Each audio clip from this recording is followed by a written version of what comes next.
अपना अपने जो एमपी साहब हैं उनके अपना रामवीर भदौरी जी के साथ हम लोगों ने उनका इंटरव्यू लिया आपने लिया था। उन्होंने भी कोई कमी न छोड़ी, हमें हर स्थान पे लेके गए। अब हमको ये नहीं समझ आ रही ये कहाँ पे हमारा पेच अटका हुआ है कि हमारा ये काम नहीं हो रहा। प्रीवियस जो एमपी रमेश भदौरी जी हैं उन्होंने आवाज उठाई लास्ट टाइम पे, उन्होंने बोला कि भाई ये जो कुछ अपना 69 कॉलोनियां रह गई हैं इनको भी अपना इनका कोई चार्जेस लगा के इनको भी उसी श्रेणी में आते हैं, चार्जेस लगा दीजिए, डेवलपमेंट थोड़े बढ़ा दीजिए चार्जेस, और इसी उसी श्रेणी में आती है, इसको भी क्लियर कर दीजिए। तो ये सिर्फ बातें ही हो जा रही हैं, इस पे संज्ञान क्यों नहीं ले रहा। माननीय मंत्री जी से मेरा निवेदन है, ये 1739 कॉलोनी जो छोड़ी गई इसमें कुछ एफुलेंट के नाम से 69+3 कॉलोनी छोड़ी गई थी सर। उनका डेवलपमेंट कुछ अधिकारियों ने जो सर्वे किया होगा सर, उस सर्वे में फैक्चुअल रिपोर्ट नहीं आ पाई है। वो भी सेम स्टेटस की कॉलोनियां हैं, या सुप्रीम कोर्ट के माध्यम से वो एफुलेंट कॉलोनियों को भी तुरंत उनका डेवलपमेंट चार्ज बढ़ा दें सर। आप वो हैं तो उनको डिमोलिश तो कर नहीं सकते, तो उनके बारे में माननीय मंत्री जी की क्या विचार है सर? मेरा सभापति महोदय जी, मुझे लगा कि शायद मैंने जो वर्ड्स इस्तेमाल किए वो जरा ज्यादा कंजर्वेटिव वो थे। मैंने ये भी कहा कि जो कॉलोनीज पहली लिस्ट में आ गई थी, हमने ये कभी नहीं कहा कि बाकी कॉलोनीज को हम नहीं टेकअप करेंगे। हमने कहा कि सीक्वेंशियली, क्योंकि इसमें इकोनॉमिकली वीकर सेक्शन और हमारे वो बहन भाई रहते हैं जिनको प्रायोरिटी अटेंशन चाहिए, जैसे ये कंप्लीट होगा। मैंने कभी भी नहीं कहा कि जो 69 है शायद हाई नेटवर्थ इंडिविजुअल जहां रहते हैं, हम उनको भी टेकअप करेंगे। ये सरकार की शुरू से यही पोजीशन रही है, और आपके माध्यम से sir, on the floor of the house I am saying that these will also be taken up. नमस्कार, आपका सभी का बहुत बहुत स्वागत अभिनंदन करेंगे। और इस वक्त हमारे साथ 69 वेलफेयर एसोसिएशन से सेक्रेटरी साहब मौजूद है, अनिल मेहता जी। काफी अच्छी पर्सनालिटी, काफी अच्छे शख्सियत हैं, विचारधारा काफी इनके उच्च है, और जो विषय को लेकर हम बात करेंगे वो काफी गंभीर भी है। उससे पूर्व आपका बहुत बहुत स्वागत अभिनंदन है मेहता जी। आपका भी स्वागत है रमेश जी, मेरे पास आने का, इंटरव्यू लेने का। मेहता जी के बारे में थोड़ा सा मैं बताता हूँ। संघर्ष करने में और 69 वेलफेयर एसोसिएशन का जो एक सेक्रेटरी की जो भूमिका है उसको निभाते हुए मैंने इनको कई वर्षों से इनको लगातार फॉलोअप कर रहा हूँ, और लगातार देखता हूँ इनके संघर्ष में देखते हुए भी आ रहा हूँ। आप लोगों ने भी देखा होगा, और मुद्दा कुछ और नहीं है। दिल्ली भारत की राजधानी है, और यहाँ पर एक ऐसा एरिया छूट गया है जिसको कहते हैं, जो कि मूलभूत सुविधा से वंचित है, यानी कि मालिकाना हक पाने से वंचित है। बहुत सारी बातें हैं, बहुत लंबा संघर्ष है, 2019 से ये संघर्ष चलता हुआ आ रहा है, और सभी मुद्दे के ऊपर बात करते हैं। और कुछ ऐसा मुद्दा रिसेंटली होने वाला है, जंतर मंतर तक भी बात पहुंचने जा रही है। बहुत गहनता से विचार विमर्श करने के बाद मेहता जी बता पाएंगे ऐसी नौबत क्यों आई, और वो पीछे से थोड़ा सा। मेहता जी, ये जो जंतर मंतर का नारा इन दिनों इस एरिया में बोर्ड भी लग रहे हैं, मैं देखने के लिए मेरे को मिल रहा है, 10 नवंबर 10 बजे चलो जंतर मंतर, ये क्या मुहिम लेके चल पड़े हैं? रमेश जी, देखिए ऐसा है कि आपको पता है कि पिछले 4 सालों से हमारा लगातार संघर्ष हो रहा है जी। हमने ऐसी कोई जगह नहीं छोड़ी। अपना दिल्ली के लेफ्टिनेंट गवर्नर साहब से हमारी मीटिंग हुई, 2-3 मीटिंग हो चुकी हैं, मेरी जानकारी में आपकी जानकारी में है। तो दूसरा, हम अपने जो एमपी साहब हैं उनके अपना रामवीर भदौरी जी के साथ हम लोगों ने उनका इंटरव्यू लिया आपने लिया था। उन्होंने भी कोई कमी न छोड़ी, हमें हर स्थान पे लेके गए। अब हमको ये नहीं समझ आ रही ये कहाँ पे हमारा पेच अटका हुआ है कि हमारा ये काम नहीं हो रहा। और एक बड़ी चीज भी बता दूं, पूर्व सांसद रमेश बिदुड़ी ने संसद के अंदर अर्बन मिनिस्ट्री के हेड ऑफ डिपार्टमेंट यानी कि मंत्री साहब हरदीप पुरी जी को भी ये सवाल किया था, भैया जो छोटे से हिस्सा रह गया है मेरे क्षेत्र में, यानी कि उनके संसदीय क्षेत्र दक्षिणी दिल्ली में, इनका क्या होगा भाई, इनका कब करेंगे? ये उन्होंने कहा था। प्रीवियस जो एमपी रमेश भदौरी जी हैं उन्होंने आवाज उठाई लास्ट टाइम पे, उन्होंने बोला कि भाई ये जो कुछ अपना 69 कॉलोनियां रह गई हैं इनको भी अपना इनका कोई चार्जेस लगा के इनको भी उसी श्रेणी में आते हैं, चार्जेस लगा दीजिए, डेवलपमेंट थोड़े बढ़ा दीजिए चार्जेस, और इसी उसी श्रेणी में आती है, इसको भी क्लियर कर दीजिए। तो ये सिर्फ बातें ही हो जा रही हैं, इस पे संज्ञान क्यों नहीं ले रहा। हम तो देखिए हताश हो गए, पूरी हमारी 69 कॉलोनी के 6-7 लाख वोट हैं, ठीक है, वो हताश हो गया। अब उनके पास एक ही रह गया है कि अपना जंतर मंतर जाके हम अपने आदरणीय मोदी जी तक आवाज पहुंचे, वो मोदी जी पे अब आशा की किरण है, वो ही इस पे संज्ञान लेंगे। करेक्ट बोल रहे हैं मेहता जी, करेक्ट बोल रहे हैं, इसीलिए क्योंकि अगर पायदान की बात करें, जब ये मूवमेंट स्टार्ट इन्होंने किया, इन्होंने महकमा यानी कि छोटे स्तर की बात कर लेता हूँ, जिला स्तर की बात कर लेता हूँ, डीएम पे जाना, उसके बाद फिर निगम पार्षद से बात करना, एमएलए से बात करना, फिर उसके बाद सांसद से बात करना, उसके बाद फिर अर्बन मिनिस्ट्री में जाना, उसके बाद फिर एलजी के पास जाना। ये सारा का सारा रिकॉर्डेड है, सारा का सारा ज्ञापित है, ज्ञापन दे के ये लोग आ चुके हैं, फोटो वीडियो प्रमाणित तौर पर ये है। हाँ, एक बड़ी चीज में आप शायद बोलना भी चाहेंगे, और आप भी उस मीटिंग में थे भी, आपने शाह जी को शायद लोकसभा चुनाव में आपने एक मीटिंग में सुना भी होगा, उन्होंने भी ये बात कही थी। हाँ, पिछले लोकसभा चुनावों में हमारे आदरणीय गृह मंत्री साहब आए थे, उन्होंने भी बोला कि कुछ जो 69 कॉलोनी बची हैं वो भी नियमित कर दी जाएंगी। तो लेकिन मैं देखता हूँ कि उसके ऊपर कोई कार्रवाई नहीं की गई, सिर्फ फोटो सेशन हो रहा है, हर जगह इससे मिल रहा है, उससे मिल रहा है। आज तक किसी ने, मेरे को ही नहीं पता एक्शन प्लान क्या है। ये दिल्ली को कोई, मेरे को तो समझ नहीं आ रहा, चुनाव आने वाले हैं फरवरी में, कौन चाह रहा है दिल्ली को एक, अब मोदी जी के, हमारा बहुत बड़ा सपना है दिल्ली को वर्ल्ड क्लास सिटी बनाना। लोकसभा में तो जीत जाते हैं सातों की सातों। साथ देखिए, आप ये देखिए मोदी जी की कितनी फॉलोअर्स हैं दिल्ली में। अगर सातों सीटें जीती हैं, इसे अनुमान नहीं हो रहा कि दिल्ली में उनकी लोग वोट की संख्या बहुत ज्यादा है। 14, 19 और 2024 देखिए, तीन टर्म में 7 जीत। तो सिर्फ, और लेकिन इतनी फॉलो अप होने के बाद भी हारते क्यों है दिल्ली में? विधानसभा इलेक्शन में क्यों हारते हैं? मेरा कहने का मतलब है क्योंकि यहाँ पे मूलभूत सुविधा जो पेंडिंग पॉलिसीज है वो नहीं क्लियर करी जा रही। इस पे आई डोंट नो कौन सा चेहरा है जो दिल्ली को संभालेगा। कहाँ है सीएम का चेहरा? बीजेपी को अगर सीधे तौर पर सवाल किया जाए, सीएम का चेहरा जो कि केजरीवाल को टक्कर देने के लिए अगर सामने खड़ा हो जाए, ऐसा कोई चेहरा आपको लगे तो बता दें।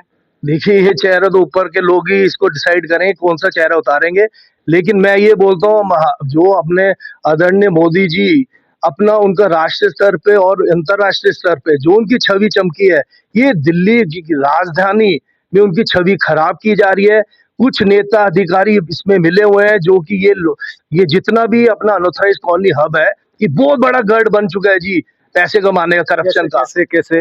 देखिए, इधर कोई अगर बीच में रुचि नहीं लेगा, उसको अनऑथराइज्ड कंस्ट्रक्शन हो ही जा रही है, 7-7 मंजिलें बिल्डिंगें बन रही है, ना पार्किंग की जगह है, ना रोड्स है, ना अपना पानी दिया गया है, लोग अपना बनाई जा रहे हैं कंस्ट्रक्शन धड़ाले से, कोई रोकने वाला ही नहीं है। तो अब वर्ल्ड क्लास सिटी हम कैसे बनाएंगे? उसके बाद उतरेंगे, मास्टर प्लान आएगा जो पेंडिंग है। लेफ्टिनेंट गवर्नर साहब ने अपना अपना अर्बन डेवलपमेंट मिनिस्ट्री में मास्टर प्लान भेजे, 18 महीने हो गए, तो इसमें क्यों नहीं समझान? उसमें मॉडिफिकेशन कब तक मॉडिफिकेशन?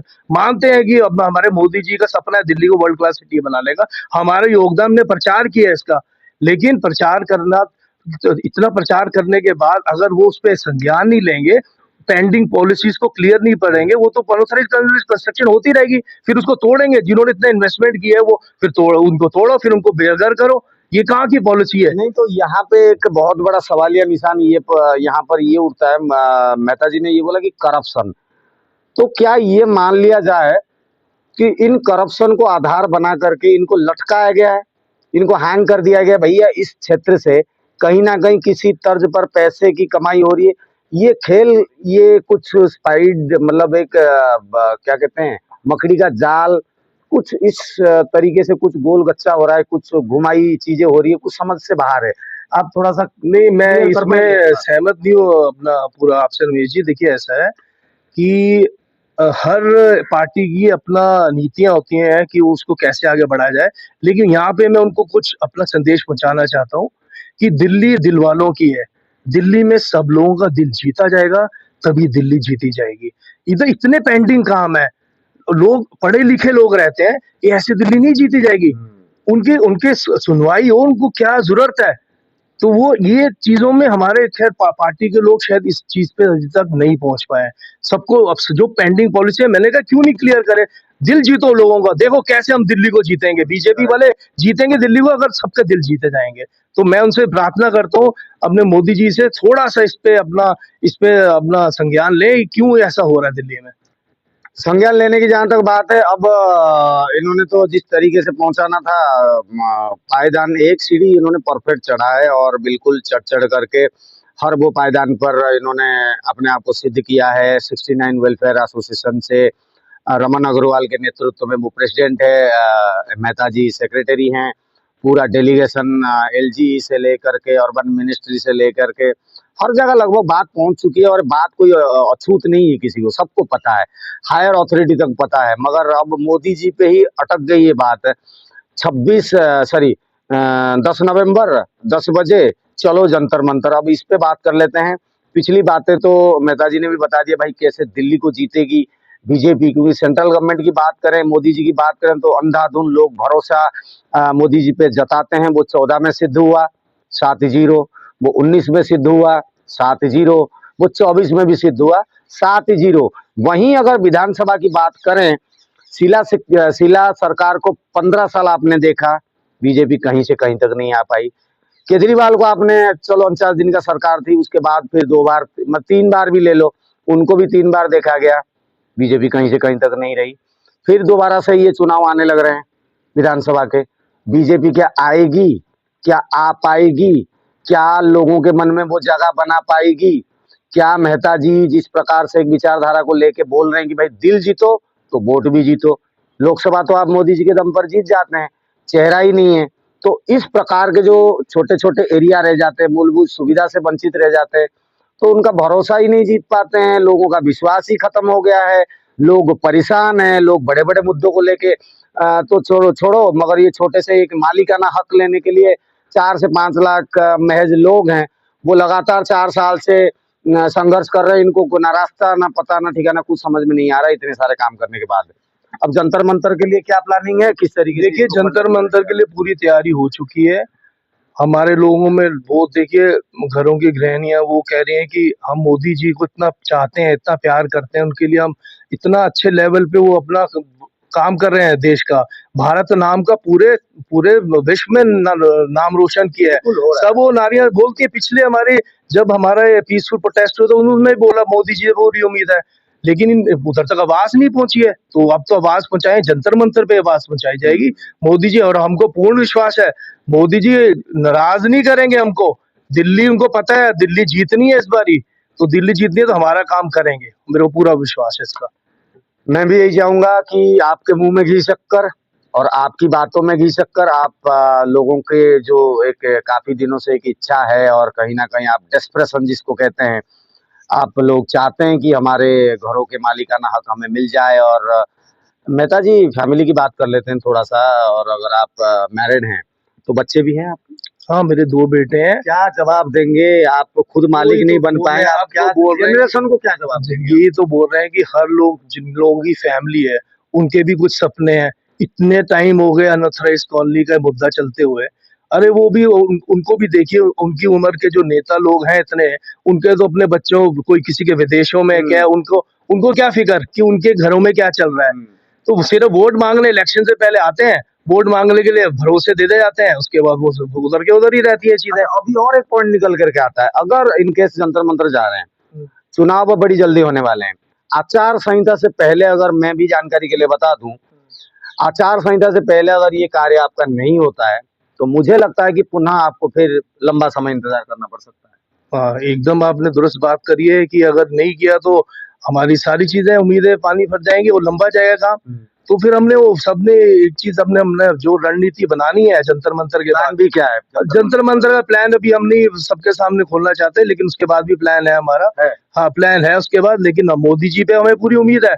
मोदी जी में मैं तो देखिए संघ से जुड़े हैं, हम नहीं चाहते मोदी जी हमको ना, हम उनके वोटर्स हैं रमेश जी।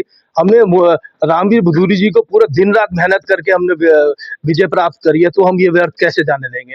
मोदी जी तक बात पहुंचाएंगे हम तो खुद। कहाँ वजह, कहाँ तक उनकी बात नहीं पहुंच पा रही हमारे लोकल नेताओं की, मेरे को नहीं समझ आ रही। समझ तो खैर हमें भी नहीं आया, क्योंकि हमने लगातार कवरेज किया है। हमने रमेश बिधूड़ी जी से ही बात करी है इस विषय को लेके, रामवीर बिधूड़ी जी से भी इंटरव्यू लिया है। उन दोनों नेताओं को मैंने बिल्कुल जद्दोजहद लड़ाई करते हुए सभी के लिए अपने 69 कॉलोनीज के बारे में बोलते हुए, संसद में बोलते हुए बिधूड़ी जी को देखा गया है। रामवीर बिधूड़ी जी ने चुनाव से पहले 100 दिन के अंतर्गत उनको विश्वास था अपने शीर्ष नेतृत्व पे, तभी तो उन्होंने 100 दिन वरीयता प्राप्त कार्य के अंतर्गत 69 वेलफेयर एसोसिएशन के जरिए जो मांग उठाई गई थी उसको पूर्ण करने के लिए उन्होंने बिल्कुल पूर्ण रूप से प्रतिश्रुति दी। उसके बाद नहीं हुआ तो अभी भी डेलीगेशन को लेकर के एलजी के पास जा रहे हैं, अर्बन मिनिस्ट्री में बात कर रहे हैं। मगर भैया फिर अटक जो जा रही है, अब छोड़िए वो सारी बातों की। एक बात है, 10 नवंबर 10 बजे चलो जंतर मंतर के साथ मेहता जी एंड टीम और 69 वेलफेयर एसोसिएशन से लगभग ये जो एरिया है, जो क्षेत्रफल है, जहाँ तक मेरी जानकारी के मुताबिक 5 से 7 लाख लोग यहाँ पर रहते हैं।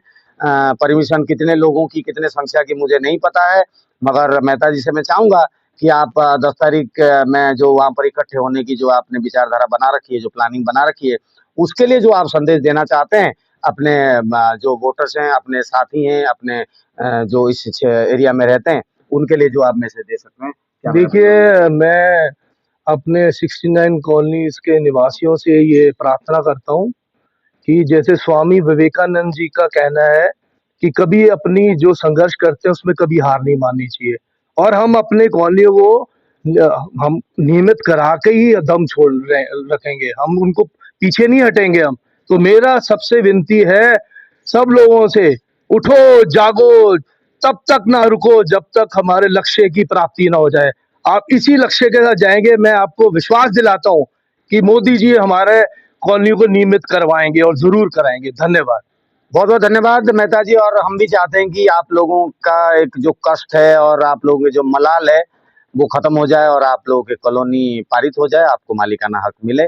इन सब शुभकामना के साथ आपने टाइम दिया, आपका थैंक यू, धन्यवाद रमेश जी, बहुत बहुत धन्यवाद। Thank you.